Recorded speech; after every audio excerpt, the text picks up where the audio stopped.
अब घर वालों को तुम्हारे हाथ की सब्जी पसंद नहीं आती तो इसमें मेरी गलती थोड़ी है। तुम्हारी गलती नहीं है, लेकिन तुम्हारा हाथ तो हो सकता है ना। हो सकता है कि जब मैं सब्जी बनाकर रसोई से चली जाती हो तो तुम ही सब्जी में कोई ना कोई मिलावट कर देती हो। दोनों ही बहुएं इसी तरह लड़ाई करने लगती हैं। तभी रसोई में दोनों की सास आती है और कहती है, क्या बात है बहुओं, तुम दोनों की लड़ाई तो खत्म ही नहीं होती। कितनी बार बोला है कि इस तरह से मत लड़ा करो। आस पड़ोस वाले सुनते हैं तो अच्छा नहीं लगता। इस मोहल्ले में हमारी बहुत इज्जत है और वो खराब होती है। माँ जी, आप ही समझाइए ना सोनिया को। जब मैंने सब्जी बनाकर तैयार कर दी है तो अब ये रोटी बनाने में नाटक क्या कर रही है। अब आप चाहती हैं कि मैं दोनों काम करूं। माँ जी, ये तो सब्जी बनाकर इधर उधर काम करने चली जाती है, लेकिन मुझे रोटियां बनाने के लिए पसीने में बेहाल होना पड़ता है। आप जानती है ना गर्मी कितनी हो रही है। मैं सोच रही हूँ कि चावल बना देती हूँ। ऐसे कैसे चावल बना दोगी? सब लोगों को रोटी खाने का मन है तो रोटी ही बनेगी। माँ जी, ये ऐसे नहीं मानने वाली। आप हम दोनों को अलग क्यों नहीं कर देती?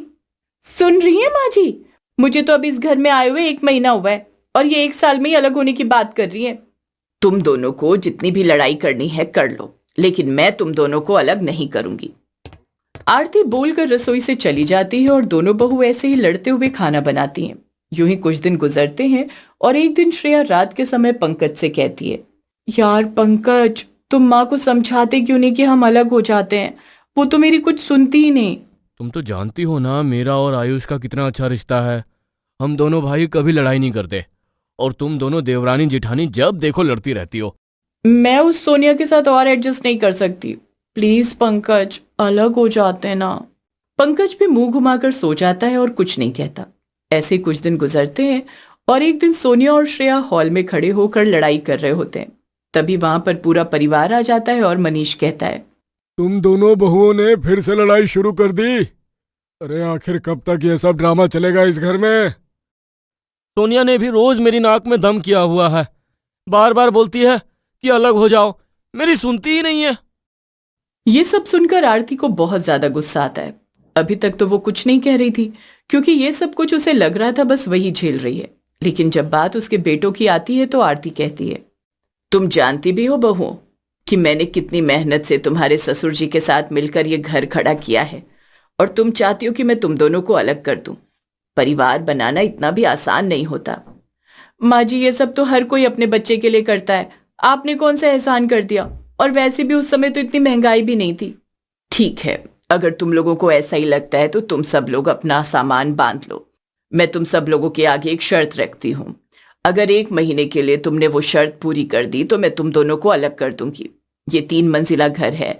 नीचे की मंजिल पर हम रह लेंगे। पहली मंजिल पर श्रेया बहू और दूसरी मंजिल पर सोनिया। सोनिया और श्रेया ये बात सुनकर खुश हो जाते हैं, क्योंकि यही तो वो चाहते थे कि दोनों अलग अलग अपनी मनमर्जी से रहें। लेकिन तभी सोनिया ने पूछा, माँ जी सामान बांध लो मतलब हम लोग कहीं जा रहे हैं क्या? कुछ भी पूछने की जरूरत नहीं है, मैं तुम्हें सब समझा दूंगी, लेकिन अभी फिलहाल के लिए तुम अपना सामान बांध लो, वही जरूरी है। अब दोनों ही बहुएं अपना सामान बांध लेती हैं, जिसके बाद वो लोग एक गाड़ी में बैठकर एक सफर के लिए निकल जाते हैं। आरती और मनीष की आंखें ये जानती थी कि वो लोग कहाँ जा रहे हैं, लेकिन धीरे धीरे जैसे जगह पास आने लगी, पंकज और आयुष भी सब कुछ समझ जाते हैं। अरे माँ, हम तो यहाँ आ गए। आखिर आप करना क्या चाहती हो? थोड़ी ही देर में सब कुछ समझ जाओगे। अब ऐसे ही आरती अपने परिवार के साथ एक जगह पर उतरती है जहां पर आसपास एक बड़ा सा तालाब था और वहीं पर एक जर्जर सी झोपड़ी बनी हुई थी। आरती अपने परिवार के साथ उस झोपड़ी के पास जाती है। श्रेया ने पूछा, हम कहाँ आ गए हैं? कुछ समझ नहीं आ रहा, और हम इतना सारा सामान लेकर यहाँ पर क्यों आए हैं? अब सुनो दोनों बहुओं, तुम दोनों अलग होना चाहती थी ना। यहीं से मैंने अपने सफर की शुरुआत की थी। तब तुम्हारे पिताजी के पास कुछ भी नहीं था, तो ये और मैं इसी तालाब के किनारे छोटी सी झोपड़ी में रहकर मछलियां पकड़ा करते थे, और जीवन के संघर्षों से हमने वो गांव के बाजार वाला घर बनाया जिसे तुम बंटवारा करना चाहती हो। इसलिए हम लोगों ने ये तय किया है कि अगर तुम अलग रहना चाहते हो तो तुम्हें 1 महीने के लिए यहाँ पर रहना होगा। अगर तुम बिना लड़ाई के 1 महीने इस घर में तालमेल के साथ रह सकोगी, इसका मतलब तुम सच में अलग होने के लायक हो। श्रेया और सोनिया की आंखों में चमक आ गई।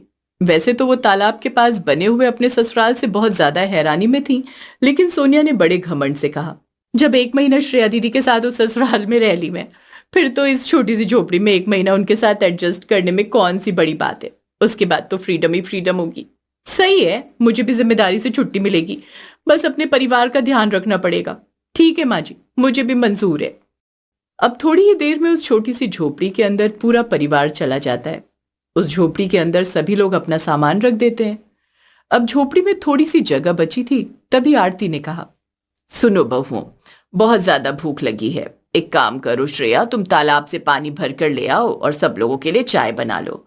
और सोनिया बहू तुम जाओ, यहाँ से 2 किलोमीटर दूर दुकान है, वहां से चाय का सामान लेकर आ जाओ। माँ जी, तालाब से पानी भर कर लाना पड़ेगा, पर वो पानी तो बिल्कुल भी साफ नहीं होता। और माँ जी, 2 किलोमीटर जाना और 2 किलोमीटर आना, इतने में तो आपकी चाय बने ना बने मेरी चटनी बन जाएगी। तुम लोग तो कुछ ही पल में परेशान हो गई, आगे क्या करोगी? जो जिसको बोला है वो करो। अब ऐसा ही होता है। श्रेया पानी भरने और सोनिया सामान लेने चली जाती है। सोनिया हांफते हुए घर आती है और वहीं श्रेया अभी तक वापस नहीं आई थी।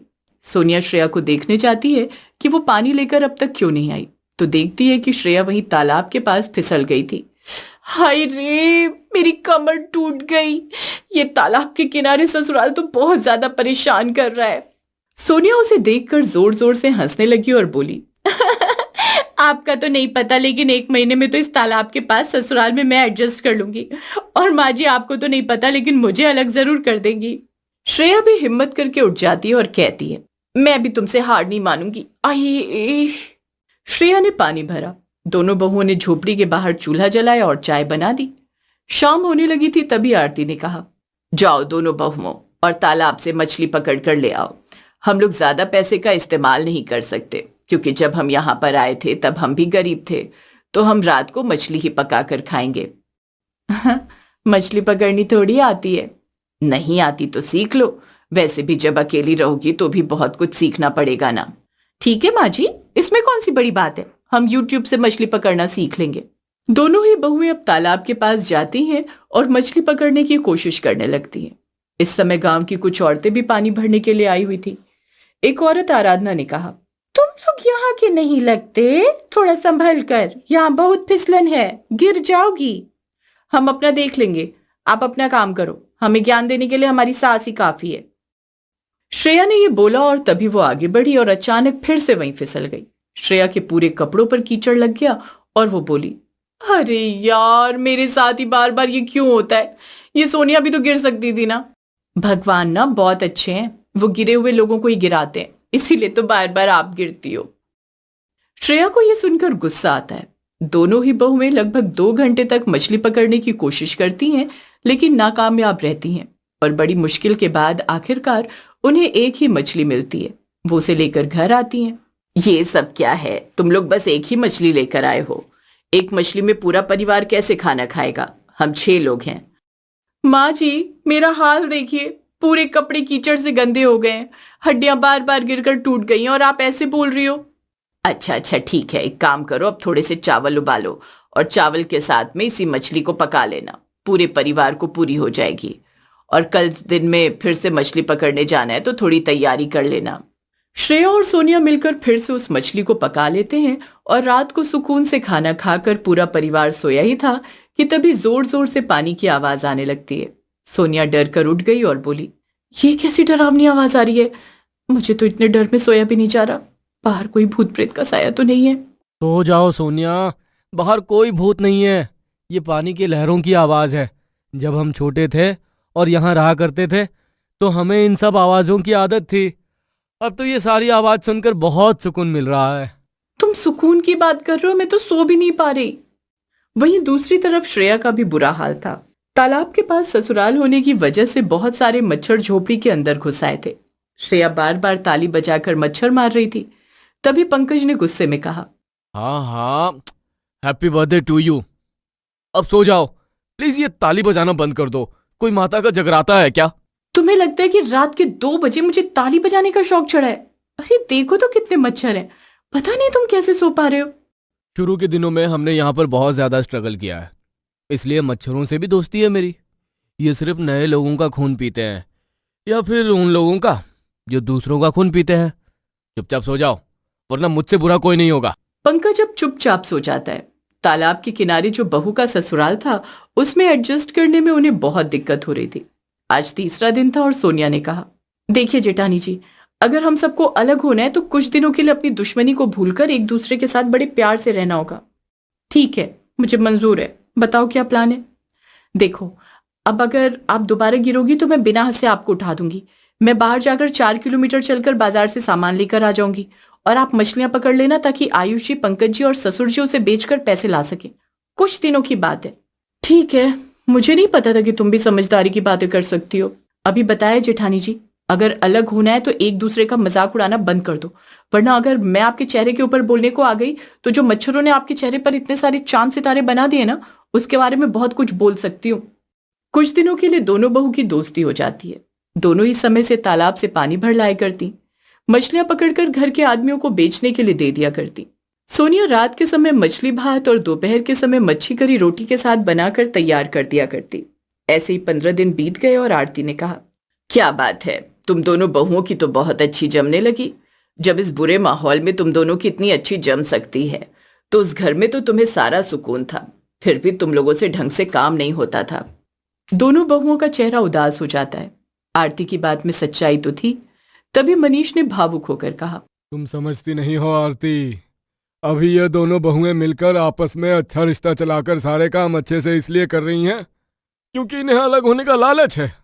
वहीं अगर ये उस घर में सारी सुविधाओं के साथ रहकर आपस में प्यार प्रेम बना रहे ये सोचकर रहती तो वो उन्हें बुरा लगता। नहीं माँ जी, पिताजी, ऐसी बात नहीं है। रहने दो बहू, जाओ जाकर अपना काम करो। हम समझ गए कि ऐसी ही बात है, तुम्हें बात को ढकने की जरूरत नहीं है। दोनों ही बहुएं मायूस हो जाती हैं। वहीं दूसरी तरफ जब श्रेया हर बार की तरह मछली पकड़ने जाती है तभी फिर से उसका पैर फिसल जाता है और वो गिर जाती है।